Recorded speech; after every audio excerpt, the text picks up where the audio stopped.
We're back here with Curator's Corner, very special editions here at Wanamaker's Tulsa Arms Show. And Jim Supica, I don't know how you do it. We came here to get Curator's Corner. I know we find interesting firearms and lots of interesting people, but I would never think that here in Tulsa will be the great Dan Haggerty, Grizzly Adams, one of my personal icons from growing up. And here he is on Curator's Corner on Sportsman Channel. Great to meet you, sir. Thank you very much. Very sweet, I got to tell you. When we first met, it was like, hi, I'm Dan, we're going to do a little talking. He goes, yeah, Dan, okay, give me your last name so I can write down. Dan Haggerty. Yeah, Dan. Are you Dan Haggerty? The Dan Haggerty? I go, yeah, he goes, Dan, God, I grew up watching you. I love you. So it was a whole nother thing. But actually how we met was, we were having lunch together, you and I. I went in to say hi to Mr. Wanamaker and thank him for having me back, and all of a sudden he introduced me. He says, you want to meet somebody from the NRA? I said, you bet. Well, and you're here at the Tulsa Gun Show for the second time. You're signing autographs for people for a good cause.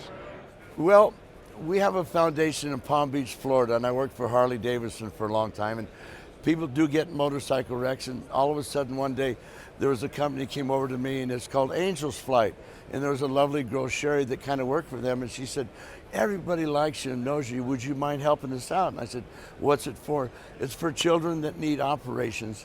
The pilots will donate their plane and their time, and I would love to use you to raise money for fuel, so we take the kids wherever they need to go.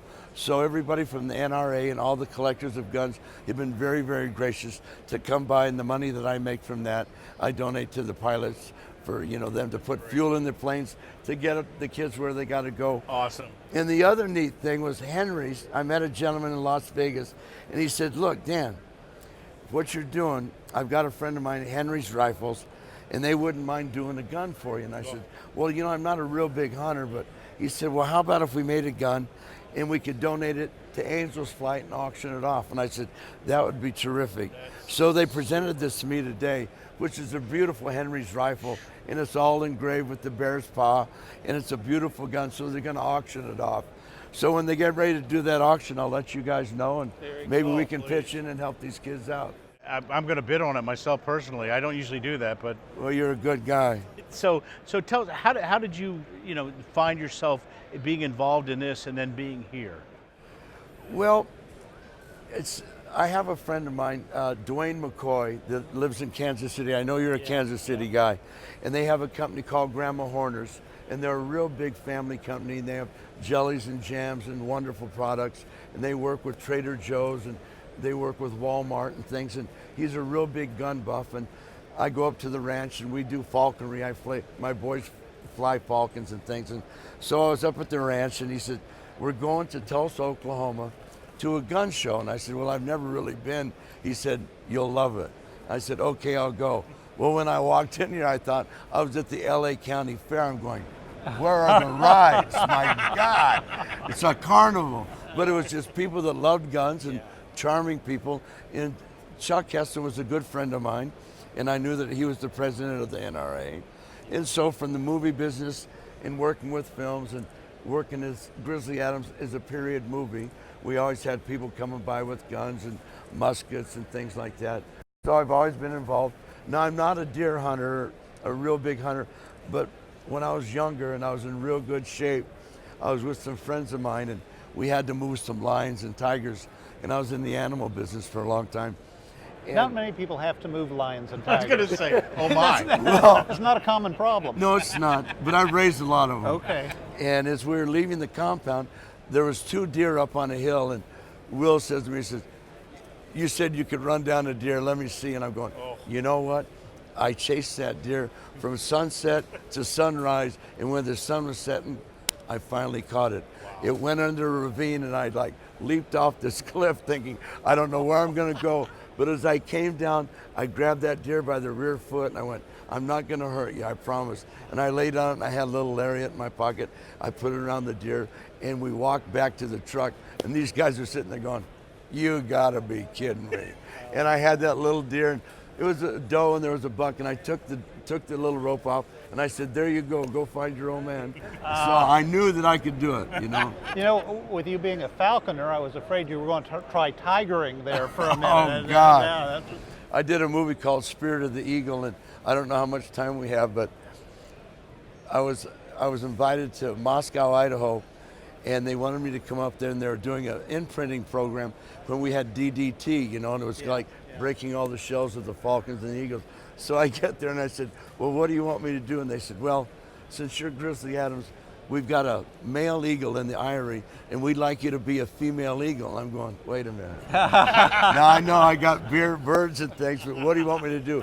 Well, we want you to go in and have an affair with this eagle. I'm going, hey. So I said, what's the deal? Well, the eagle eyrie is about 20 by 20, and there was a big golden eagle in there, a male, and they put a World War I leather helmet on me with a neoprene donut glued to the top. And I said, what do you want me to do? They said, well, you got to go in there and not use your arms anymore. And you got to walk like an eagle, and you got to curtsy, and you got to stimulate that eagle by rebuilding the nest. I'm going, well, how do I rebuild the nest?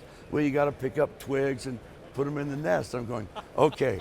Well, they shut the door behind me. They got cameras going, and I see that male eagle in there, and I walk over, and I kind of like curtsy, and I hop up on a log, and he looks at me, and all of a sudden I look, and there's eagle droppings all over the sticks. I'm going, well, here we go. And there's a big nest over there. I start putting twigs in that nest, and I play hard to get as he flies over, and he takes a twig out of my mouth, which is my beak, and puts it in the nest. At that time, I jump off the perch, and he flies off the nest and lands on my head. Now I've got this eagle mantling me on my head, holding onto this neoprene donut, doing this love dance. I'm going, oh my God. After he gets through doing his business, he flies off, and I'm going, now I know what it's like to be a female. I'm never coming back if you treat me like this. So I walk out of the eagle eyrie, and they said, you were terrific. Now could you get on your knees? I said, haven't I done enough?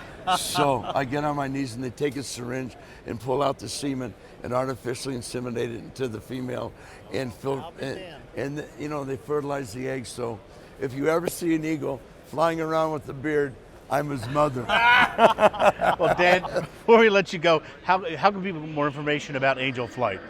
Angel's Flight, I'll let you know about that. Angel's Flight is in Palm Coast, Florida, if you want to look it up, and we'll let you know from the NRA. And if you'd like to maybe bid on this little rifle and help a bunch of kids that don't need to be broken and bent, if we can help them walk and run and smile, that's what we're here for. And from the NRA and Dan Haggerty and these gentlemen, we love you. Thank you very much. Dan, we've got another guest. Yeah, right off before we camera. go, Oh, okay. bring him over now. Sure. Hey, Dalton. Hey, Dalton, Here's get over my here. godson. Come on over here.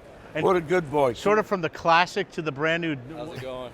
This is my grandson, this is my godson Dalton, and his dad, wonderful.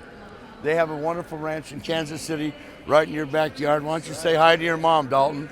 Hi, Mom. And as Jim Supica said, he's sporting a tricked out AR. So Dalton. Yeah, I love the gun.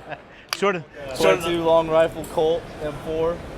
It's the most accurate to the regular AR-15 the military uses. Yep. You got Old a to the century and new. a half span here. There you go. Well, you got it perfect. Here's the old and here's the new, and here we are. There you go. Thank you, Dan. Thanks for being Thank here. you very much. Thank you. God bless Appreciate you. you Thanks a helping us million. out. Thank you so much. You guys be safe with them rifles. Hug your ladies, all right? The exhaustion of passion is the beginning of wisdom. Don't forget. We'll see you soon.